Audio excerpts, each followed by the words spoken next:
Vamos con la siguiente. Bueno, preguntas excesivamente directas. También hay que tratar de evitarlas para no incomodar al paciente. Yo me acuerdo mucho que yo cuando era residente, entró en una ocasión en una consulta que estaba yo dando de primera vez, entra un médico adscrito, yo era residente, era mi superior, y le pregunta al paciente que si es puto. Entonces el paciente pues se quedó helado, ¿verdad? Y yo también, la verdad, porque digo, bueno, yo se lo pude haber preguntado de 20 maneras diferentes, pero considero que hacer la pregunta de esa manera tan directa, lo único que provoca es que el paciente se cierre, ¿no? Si a mí me preguntan que si yo soy homosexual, haciendo alusión a esa palabra que es peyorativa, de que si soy puto, ¿verdad? Bueno, pues lo más seguro es que si lo soy, no lo diga, ¿sí? ¿Por qué? Pues porque me está agrediendo, es una pregunta tan directa que es tan intrusiva que me está agrediendo, me siento agredido y entonces me cierro. Tenemos que evitar esas preguntas tan directas, ¿sí? Yo estoy seguro de que ustedes van a desarrollar una habilidad para preguntar que van a poder explorar perfectamente la sexualidad de un paciente sin necesidad de hacerle una pregunta que pudiera resultar obstructiva o que pudiera bloquear al paciente, ya no ofensiva, pues eso es por demás, ¿de acuerdo? Podemos preguntar lo mismo de diferentes maneras y el resultado pues, va a ser diferente. La siguiente, por favor.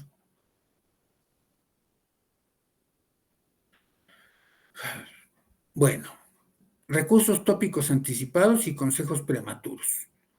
Si el paciente llega y todavía ni siquiera lo conozco y ya le estoy dando tratamiento, pues creo que va a ser por demás la consulta, ¿no? Me recuerda mucho el chiste del médico que está entre el paciente y está el médico lleno de recetas. Y le dice el paciente al médico, oiga, doctor, todavía ni me pregunta qué tengo y ya está llenando las recetas. Y le dice, no, estas recetas son para el paciente que sigue, las de usted ya están ahí, que le vaya bien, ¿no? No debemos anticiparnos, debemos de tener el panorama completo y que el paciente sienta que le hemos prestado la atención suficiente a sus dolencias como para poder entonces sí hacerle recomendaciones de tratamiento. ¿De acuerdo? La siguiente, por favor. Falsas afirmaciones. También no hay que decirle cosas que son falsas al paciente solamente para que se congraciarnos con él. Uh-huh. Si me dicen, oiga, doctor, ¿y cuánto tiempo voy a tomar el antidepresivo? Ya cuando veamos depresión vamos a ver los tiempos de la duración del tratamiento. No, hombre, usted con 15 días que se lo tome ya está perfectamente. Eso es una falsa afirmación. Ya veremos que los tratamientos de antidepresivos, los tratamientos modernos con antidepresivos que son inhibidores selectivos de la recaptura de serotonina, son tratamientos que van por lo menos de 6 meses hasta un año de tratamiento. ¿Por qué? Pues porque tardan en alcanzar los niveles plasmáticos terapéuticos y su efectividad no se mide en horas o en días, sino en meses. ¿De acuerdo? La siguiente, por favor. Hacer las cosas sin explicarle al paciente también puede resultar contraproducente, ¿sí? Por ejemplo, el paciente nos está hablando y yo ya estoy aquí dándole indicaciones a la enfermera para que lo inyecte.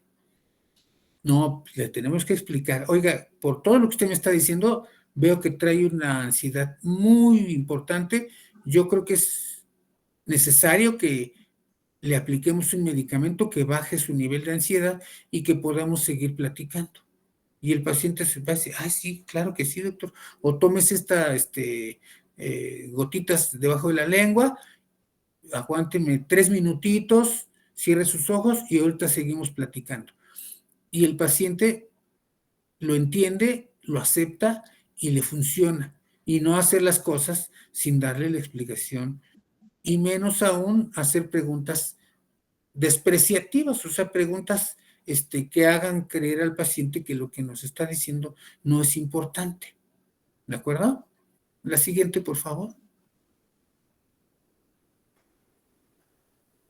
Ahora, atrapar al paciente con sus propias palabras. Lo que les decía, ¿no? Cuando están ante un fiscal o ante un juez, bueno, pues hacen ese juego de palabras en donde hacen que el paciente se tropiece con sus propias palabras. En psiquiatría podríamos hacer lo mismo, pero de manera mucho más sutil, ¿de acuerdo? Y no para evidenciarlo, sino para, digamos, descubrir más información valiosa para el paciente y para nosotros, ¿sí? Pero sin el ánimo de dejarlo casi, casi como si lo estuviéramos encuerando en público. Que sí, eso sí sucede en los juicios, ¿verdad? Ahí es, oiga, pero usted dijo esto y ahora me dice esto otro, a ver, no checa. Nosotros podemos hacerlo, pero de manera mucho más sutil, o debiéramos hacerlo de manera más sutil, porque a veces el paciente está utilizando mecanismos de defensa.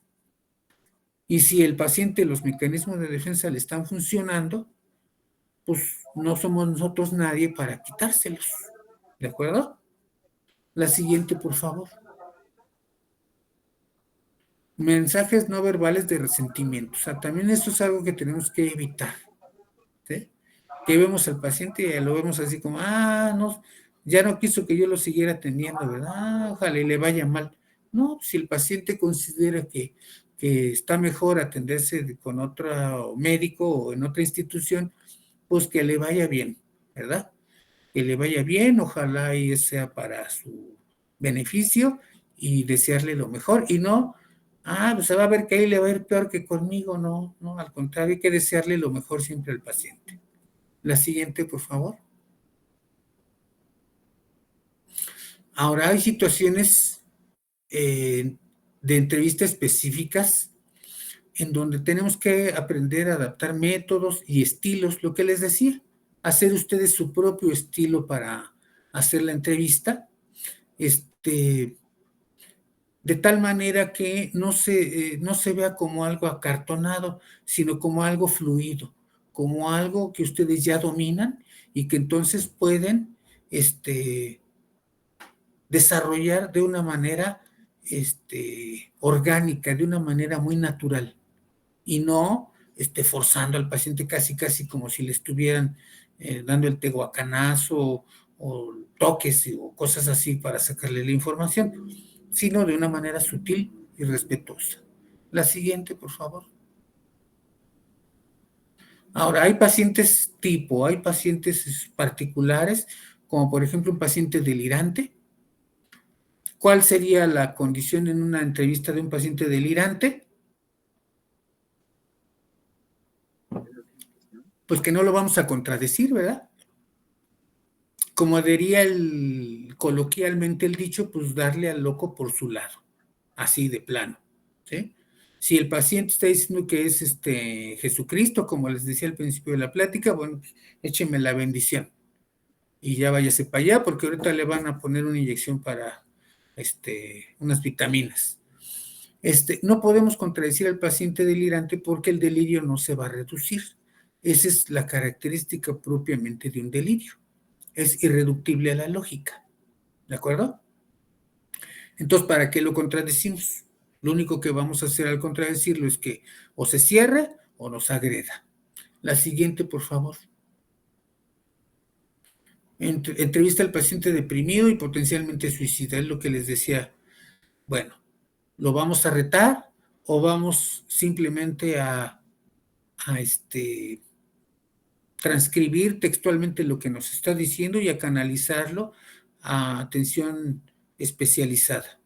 pues si es en un consultorio de medicina general o de alguna otra especialidad, lo recomendable es mandarlo a psiquiatría. Ya si está con el psiquiatra, bueno, el psiquiatra sí podría en su momento confrontar al paciente, retarlo,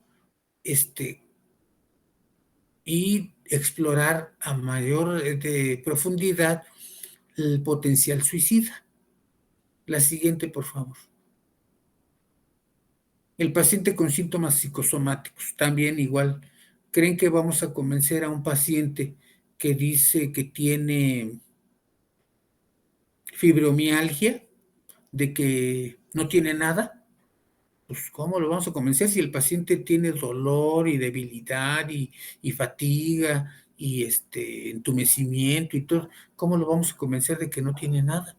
Tenemos que tratar de entender al paciente y, como les decía, validar sus síntomas. La siguiente. El paciente anciano también no son abuelitos, no es mi abuelito. ¿Sí? Y tampoco al paciente le importa cómo nos fue con nuestros propios padres. Él viene a solicitar una atención médica, no a que proyectemos sobre él las broncas que tuvimos con nuestros padres y entonces lo podamos llegar incluso a agredir verbalmente, obviamente no físicamente sería totalmente impensable, pero verbalmente o que no lo ayudemos, que no hagamos lo que él espera de nosotros. La siguiente. Paciente violento. Igual, si es un paciente violento, pues tenemos que entender que requerimos un apoyo externo. Si un paciente vemos que tiene un potencial violento, pues no me voy a encerrar con él en un consultorio a solas y pues ahí me va a golpear, me va a agredir, ¿verdad? Necesitamos hacernos acompañar de un grupo de personas que nos asisten en caso de que explote el paciente, detone en violencia. ¿Sí? La siguiente, por favor. Y la entrevista a los familiares.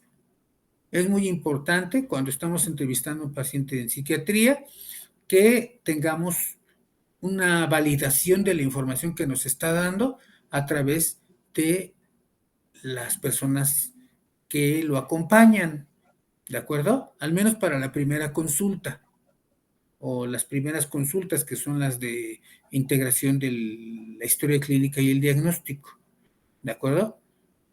De tal forma que los familiares nos puedan corroborar si lo que nos dice el paciente efectivamente es como él lo está diciendo, ¿ok?